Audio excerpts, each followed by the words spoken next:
You've met one of these kids before. You just didn't know it. They were the one at the dinner table who asked you 3 questions about your work and never once mentioned their own. The teenager at the family gathering who made every adult in the room feel interesting. The college freshman who showed up with one bag, no complaints, and was somehow more settled than anyone else in the dormitory. You noticed something was different. You just couldn't name it. What you were noticing wasn't charm, though they had that too. It wasn't confidence. At least not the loud, performative kind you can buy with the right outfit or the right school badge. What you were noticing was formation. Deliberate, invisible, generational formation that started long before you met them, in homes that look unremarkable from the street and operate by a completely different set of rules than anything you've seen discussed in a parenting video, a best-selling book, or a comment section. Today, we're going inside that playbook. 8 rules. None of them require a trust fund to copy, but every single one of them requires you to question what you think raising a child actually means. Here's what the modern parenting debate looks like. Montessori or Waldorf, screen time limits or unrestricted digital freedom, gentle parenting or firm structure. The debates are everywhere and they all share the same flaw. They're entirely focused on what's visible, what's measurable, what gets likes. Old money families are operating from a different set of assumptions entirely.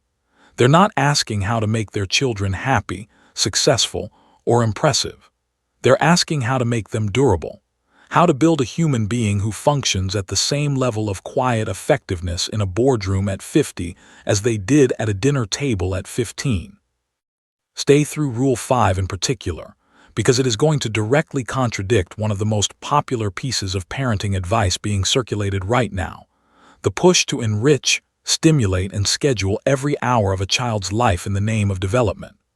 Old money families do the opposite deliberately, and the science explains why their children end up more capable, not less. Here are the 8 rules they teach quietly, consistently, and completely out of frame. You've probably driven past a house like this one and felt something without knowing why. The brick is old.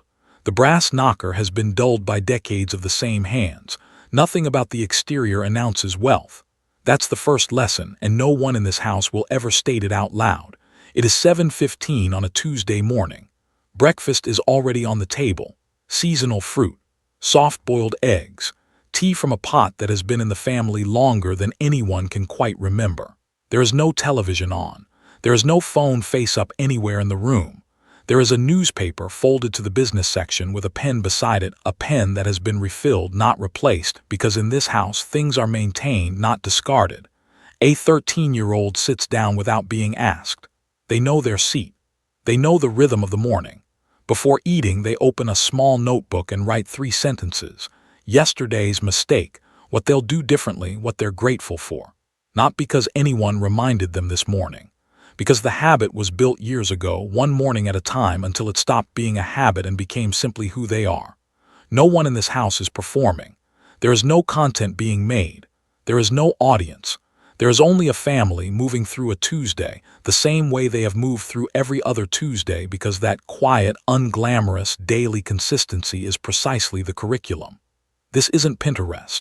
This is how character is built. Rule 1. Silence is social currency. In most homes, children are encouraged to share, to speak up, to express themselves, and on the surface that sounds healthy. But old money families understand something about speech that most modern parenting philosophy completely overlooks. The person who talks least in any room is almost always the one being taken most seriously. From a very early age, these children are taught a discipline around speech, not silence out of shyness or insecurity. Strategic silence. The understanding that words like capital only hold value when they are not spent carelessly. There is a rule practiced in many of these households called the 2-sentence rule. Before a child may share an opinion or tell a story at a social gathering, a dinner party, a family event, any room with adults, they must first ask someone else a genuine question and listen to the full answer. 2 sentences maximum before the focus returns to the other person. The child is not being silenced. They are being trained. I heard about one family in Connecticut, old name, no social media presence to speak of, where the teenage daughter, Catherine, had a specific practice before any formal dinner. She would research 2 or 3 guests beforehand, find one thing genuinely interesting about their work or background, and prepare a single question for each. Not to impress, to listen.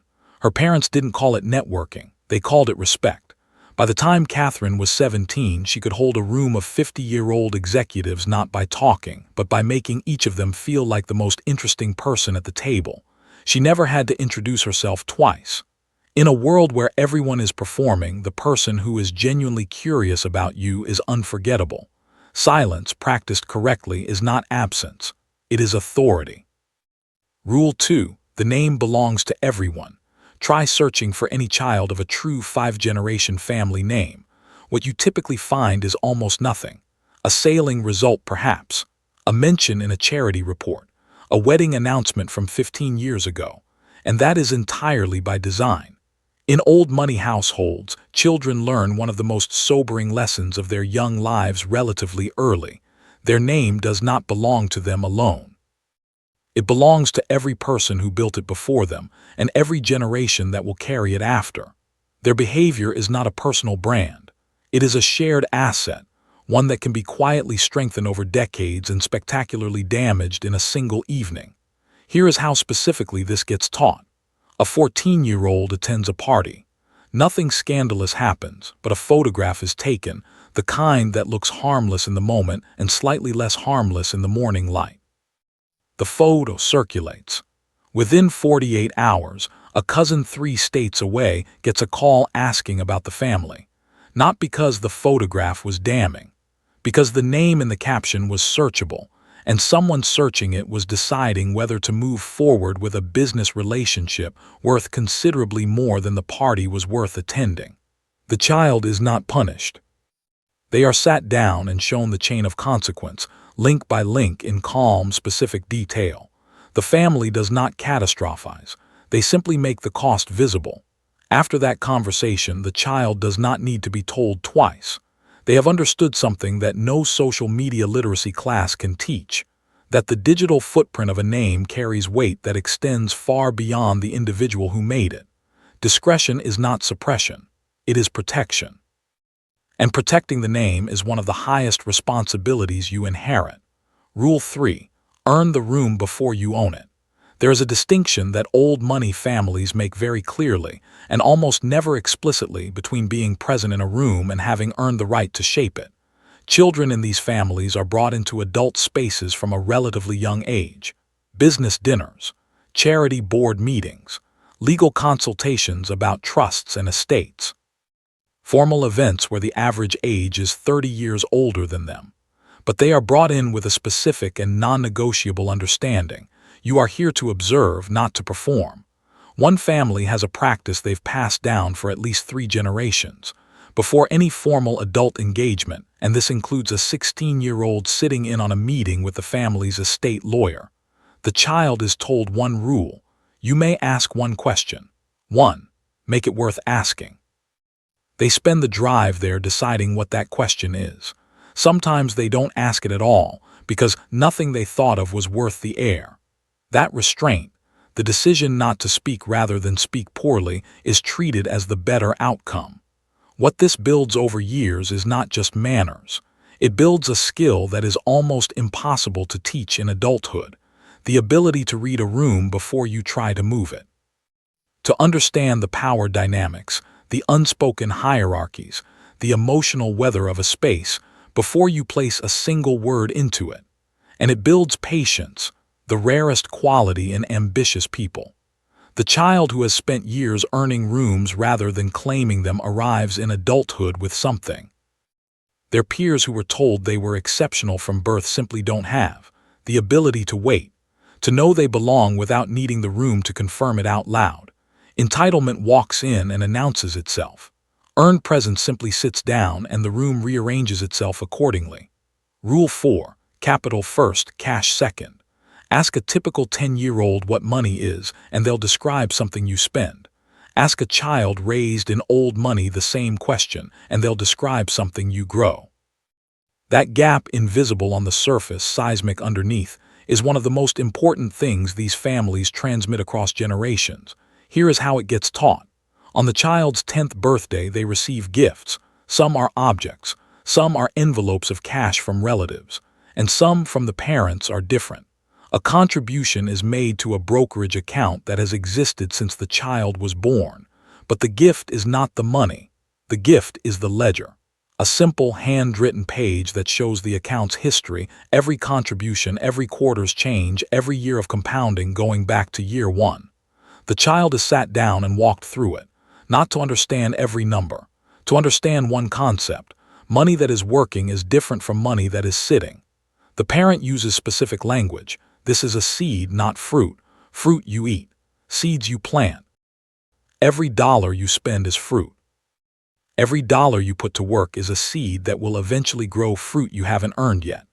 By 12 or 13, many of these children are making small real decisions, not toy decisions, with portions of their own money.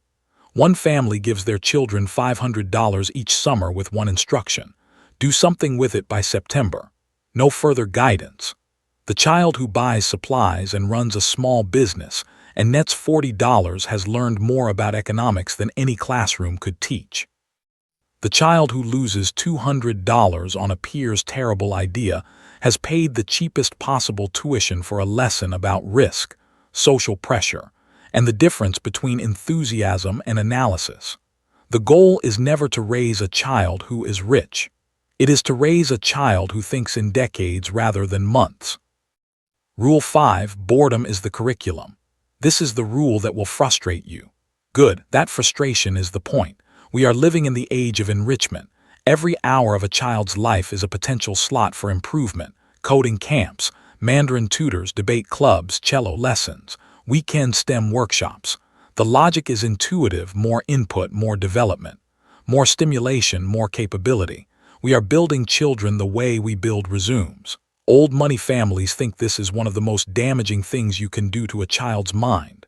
Every summer, the children of these families disappear, not to enrichment programs, to a lake house in Vermont or a property in the countryside or a grandmother's home where the Wi-Fi is non-existent and the agenda is blank.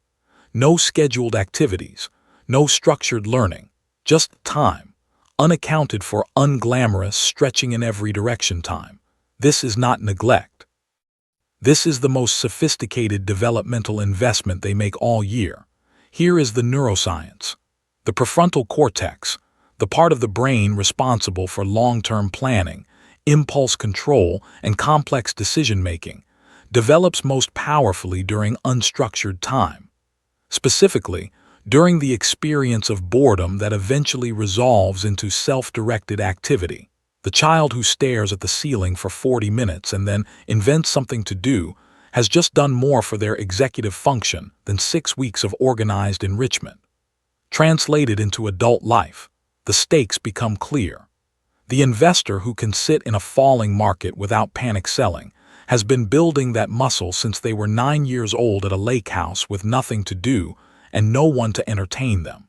The executive who can hold a long, slow negotiation without manufacturing urgency learned to tolerate stillness before they knew what a negotiation was.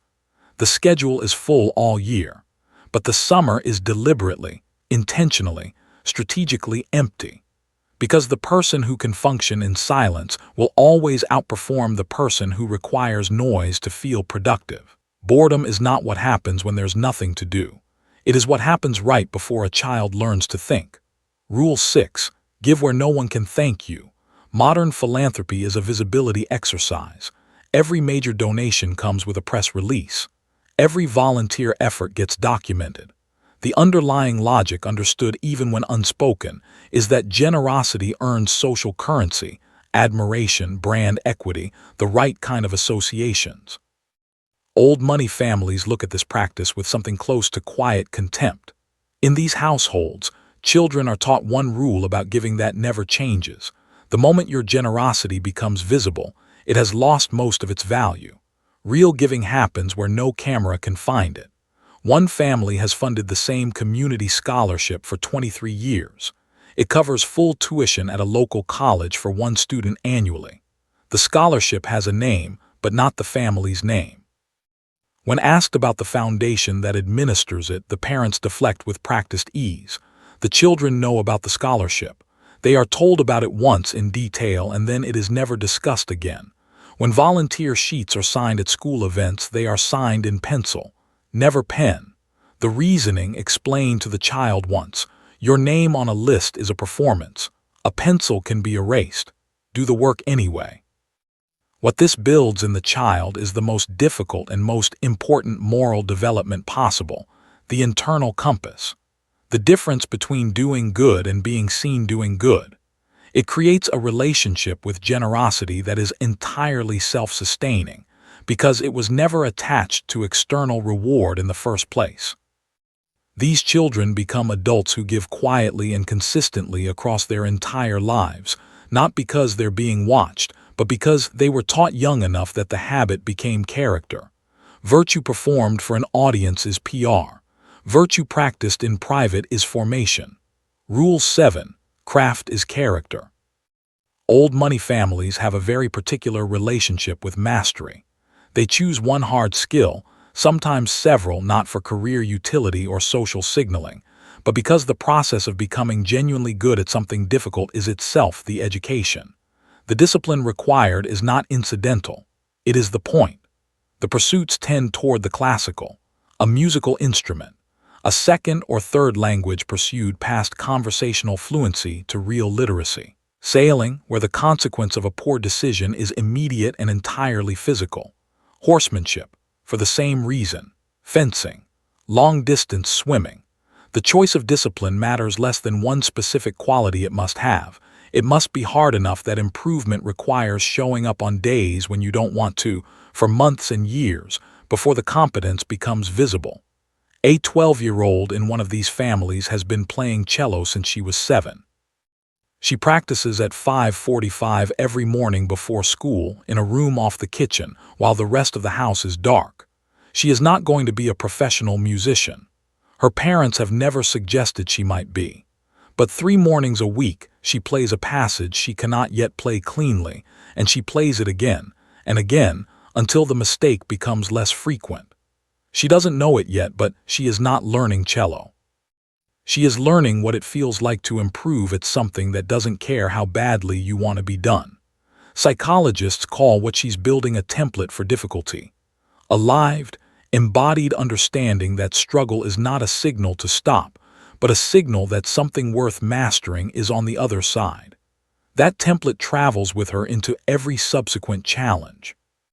By the time she is facing something genuinely hard in adult life, a career setback, a financial difficulty, a relationship that demands more than she wants to give, she already knows the feeling. She has been there before, alone at 5:45 in the morning in a dark room. She got through it then. She knows she can get through it now. The instrument is not the point. The relationship with difficulty is the point. Rule 8. You are a link, not the beginning. When a child in an old money family inherits anything, a position, a property, a responsibility, a financial trust, they do not receive it alone. They receive it with a document. In one family, this document is a handwritten ledger, updated by each generation before passing it on. It lists, in plain language, every person who contributed to the fund being transferred, going back, in this case, to 1923. Not just names and amounts, but notes. A great-grandfather who contributed through 3 consecutive years of loss in his business because he had promised his own father the fund would not be touched. An aunt who deferred her own inheritance for 7 years so that a cousin could start a business. A parent who declined a personal opportunity because it would have required liquidating a portion of the asset. The child receives this document with the inheritance. They are asked to read it before they ask any questions about what they've been given. The message requires no explanation. You did not begin this. You will not end it. You are a temporary custodian of something that was here before you and must be here, improved if possible, after you are gone. Psychologists call this intergenerational responsibility. What it does to a child's psychology is profound. Identity is no longer anchored only to individual achievement. It is anchored to a longer story, one that creates both genuine humility and genuine purpose simultaneously. The child who understands they are a link in a chain behaves differently from the child who believes they are the chain's origin. They make decisions more carefully. They think in longer timelines. They feel the weight of the name not as pressure but as meaning. They are not trying to make a mark. They are trying to keep the mark going. September. The school trunk is older than the child dragging it up the dormitory stairs. Canvas worn soft at the corners. Initials stenciled in a typeface that predates everything currently popular. Move-in day is quiet. No ring light, no hall tour video, no unboxing of dorm essentials. One framed photograph goes on the desk, great-grandparents at the groundbreaking of a hospital wing they funded anonymously. The child's roommate asks who they are. The child says family, leaves it at that. October. A teacher is condescending in a seminar, dismissive in a way that is noticed by everyone in the room and acknowledged by no one. On the phone that evening, the child describes it to a parent with precise, unemotional language, the exact words used, the tone, the effect on the rest of the class. The parent listens completely before speaking, then asks, "What did you learn about what not to do when you have authority over people who can't push back?" The call ends in 6 minutes. No email is sent to the school. The child returns to the seminar the following week and treats the teacher with the same courtesy they arrived with.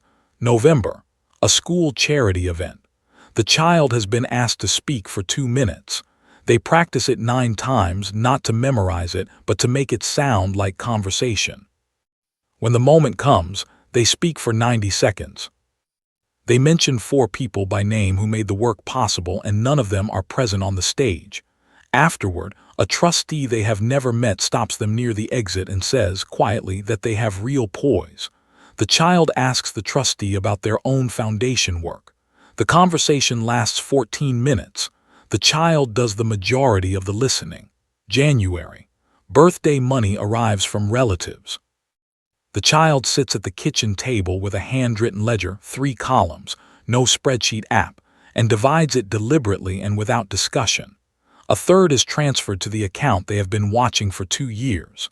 A third goes into an envelope labeled for a cause they chose themselves at the beginning of the school year. A third is kept. Before spending any of it, they write 1 sentence in the ledger, what this is for, and whether they will remember why in 12 months. Most of the time, the third goes unspent for a while. That is considered the better outcome. April. A photograph circulates at school, nothing criminal but imperfect. The kind that travels quickly through a year group and produces commentary.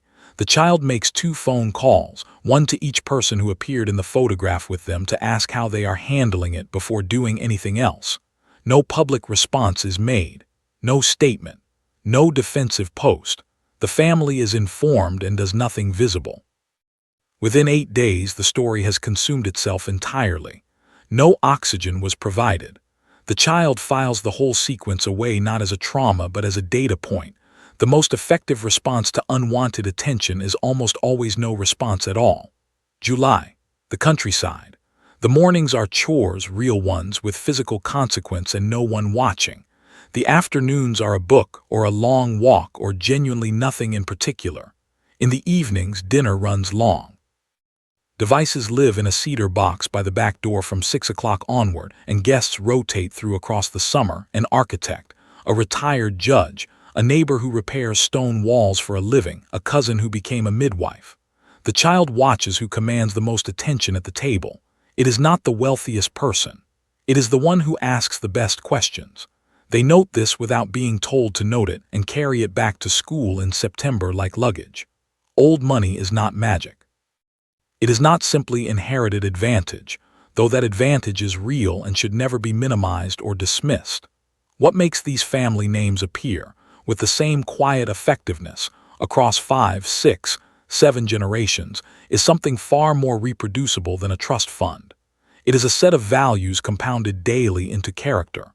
The discipline of silence in rooms that reward noise. The protection of a name that belongs to everyone who came before. The patience to earn rooms rather than claim them. The understanding that capital grows and cash disappears. To give without recognition. To master something genuinely hard. The willingness to be bored and to understand yourself not as the beginning of a story but as a single chapter in one that stretches far beyond your own lifetime. None of those things require wealth to begin. What they require is a decision made quietly, without applause, and repeated every day until it stops being a decision and becomes simply who your children are. Old money doesn't teach children how to be rich. It teaches them how to be durable. And in a world that is changing faster than any generation before us has had to navigate, durable is the most valuable thing a person can be. Now I want to hear from you. Drop the number of the rule in the comments that either challenged something you believed or made you think about your own upbringing differently. Was it the boredom rule, the two-sentence rule, the ledger? And if you want to go deeper into the psychology of quietly powerful families, the hidden rituals, the unspoken rules, the things that don't get covered anywhere else, subscribe and stay close. There is considerably more where this came from.